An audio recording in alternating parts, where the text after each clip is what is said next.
بعد أعوذ بالله من الشيطان الرجيم. بسم الله الرحمن الرحيم.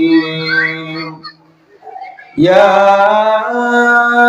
أيها الذين آمنوا لا تلهكم أموالكم ولا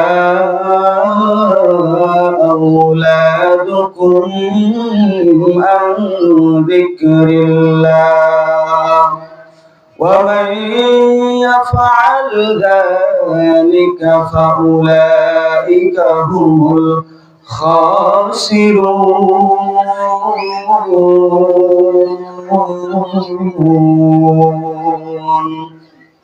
وعن محمود بن لبيد أن النبي صلى الله عليه وسلم قال اثنتان يكرههما ابن آدم الموت خير للمؤمن من الفتنة ويكرهه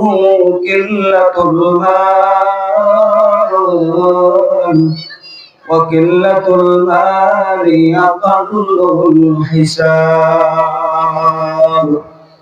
رواه أحمد.